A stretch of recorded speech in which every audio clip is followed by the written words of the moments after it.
Hello again. Welcome back to Random Gleanings. He's Chris. I'm Jesse. And I just want to say again, thank you for our new subscribers. It's just great to have you along. Chris, you came to me yesterday with a pretty big question, that being, why is the market going down? So we're on camera. Let's hear it. Yeah, so the best answer I've seen is from Nick Colas at Data Trek. And this is from a few days ago. He said, but U.S. global equity market action reinforces our belief that stocks will not bottom until investors feel that likely future Fed rate policy is entirely baked into asset prices. Okay, so what does that mean? That, likely Fed future rate policy is entirely baked into asset prices. So first chart, let's look at the yield curve. We did this a few episodes ago, and this is an updated one. And I added one thing, which is the Fed funds rate. So the way that they do the Fed funds rate, which is, again, it's the zero rate. It's the overnight rate. Everything else on this chart is at least 2 years in terms of a bond. It's showing at 0.33%. I mean, they shoot it as a target rate of 0.25% to 0.5%. So basically, the Fed funds rate is 2% plus behind the 2-year Treasury, and that's considered neutral, right, by many out there in the marketplace. And by the way, you can see the top line, which is most recent print on U.S. inflation, was 8.5.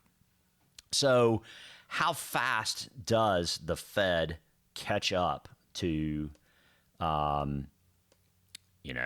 Real quick, on the neutral rate, that is meant to be in line with what inflation is?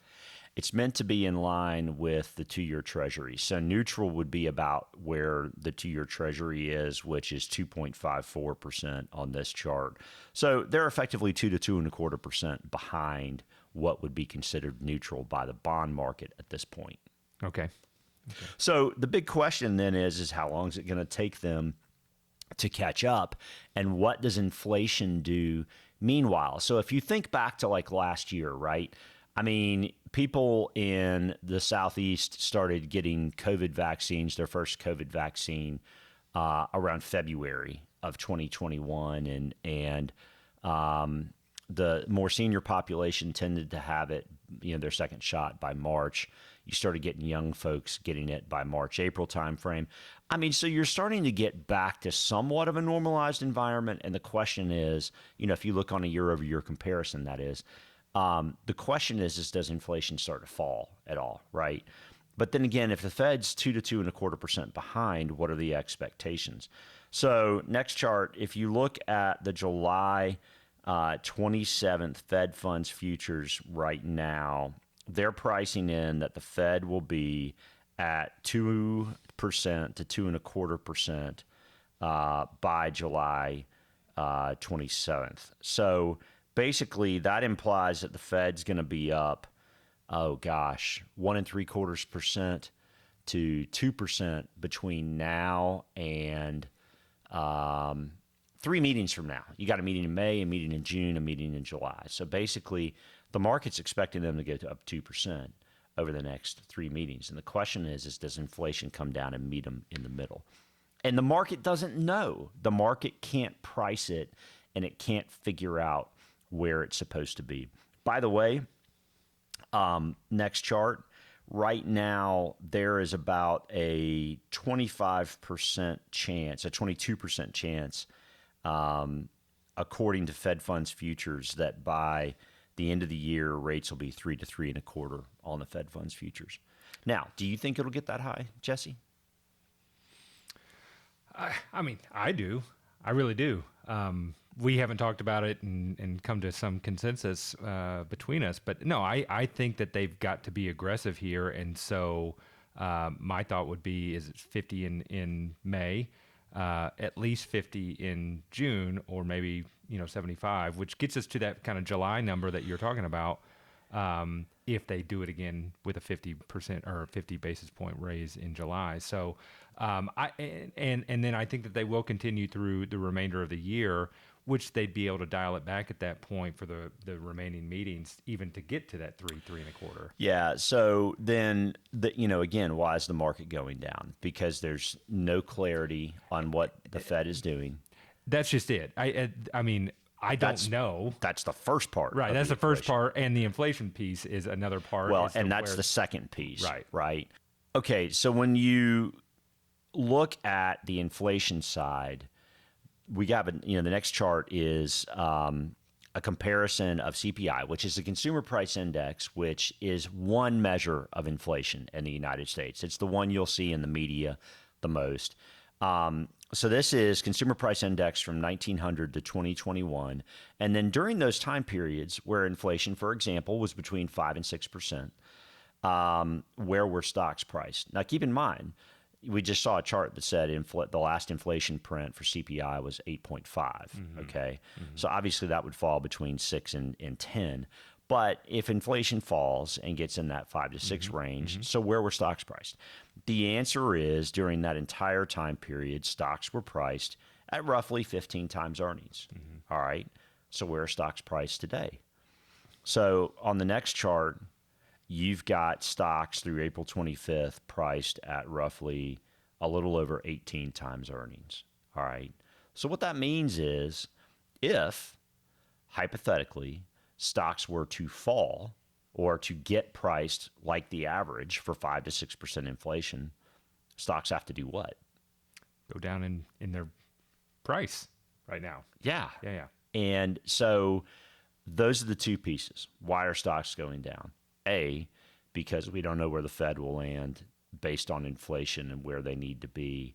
And B, because the price of the market relative to earnings seems to potentially be a little bit high. Yeah. Now, I mean, the simplest way to do the math is take S&P earnings. So S&P earnings in the fourth quarter were a little more than $55 a share. So if you take up all the earnings for the quarter for the S&P, for the 502 companies in the S&P, and you add them up, they're going to equal about $55 for the fourth quarter. All right. So the estimate for the first quarter is a little lower than that. And really, if you just annualize that number, 55 times 4 quarters in the year, that's $220, right? So what is 15 times earnings times $220? It's it would be an S&P at 3,300. And the S&P yesterday was what, 4170, I think. Something so right around that. That's right. So again, now here's the thing. I mean, this is not. I mean, you made a point earlier, about General Electric. That's right. Yeah, I think, the big manufacturing companies that really kind of built America, right, had enormous overhead expenses that would push down their PE ratio. Your Amazons and Netflix, maybe bad reference point right there. But, Yeah. But, Facebook, all these big tech companies don't have those same overhead expenses because it's all done on a computer, a lot of it, right? More asset light. That's exactly right. So the other piece, and I find this very interesting, and Jeff saw it, used to say this all the time. He's a market strategist, good guy. Used to talk about like Apple Music, for example, not really being floated on the balance sheet of Apple. So it becomes more challenging to figure out some of those assets that are worth a lot of money if you peeled them out on their own, but they're not really carried individually on the balance sheet. Sam Rowe just recently wrote a piece that had to do with that, in that kind of almost like what we've talked about, the top 5 companies representing so much of the market cap. He said, well, those top 5 companies are probably about 20 or 40 different businesses all wrapped into those 5, right? With AWS for Amazon and whatever, all the various tools and things for Microsoft. So I think that's a wise point to suggest that those things don't represent as individual businesses, but really kind of do diversify those top names. But if you're not going to get to 15 times earnings, for example, where are you going to get to? 16 times earnings, 17 times earnings? I can tell you 3850 on the S&P, which is about 300 points from here, which is about another 8%. That's 17 and a half times earnings if you annualize the fourth quarter of last year. So the whole thing here is back to your initial point is the uncertainty, right? And I think it's funny you brought up Jeff Sott. I think it was maybe him or maybe his compadre Andrew Adams that said something that stuck with me when we first started working together, that the market or market participants are generally less concerned whether or not the market's going up or going down. Obviously, we want it to go up, but it is in those moments of uncertainty that thing is just like, well, we don't know, and that causes some chaos that I think we're kind of experiencing here. That's right. So next topic then. Yep. Why don't we get out? I mean, it is a worthwhile question, but as we were talking about, I think back maybe as far ago as 4 or 5, maybe even 6 months ago, there are sectors of the markets that do well in various environments. And so as we had talked about in the energy sector and various other sectors, those things can participate in otherwise challenging markets. It's been said, there's always a bull market somewhere, right? And I think in looking at this year-to-date number on the energy sector, it's hard to say that's not in a bull market. Yeah, that's a bull market. I mean, there are 3 out of 11 sectors that are positive. Energy, utilities, which is clearly a defensive holding, staples, which are clearly a defensive holding, and everything else has lost money year to date. Now, listen, the reason to not get out is because, I mean, Ukraine and Russia could end, the market pop 5%, you not be invested, and then you're questioning what to do. Okay.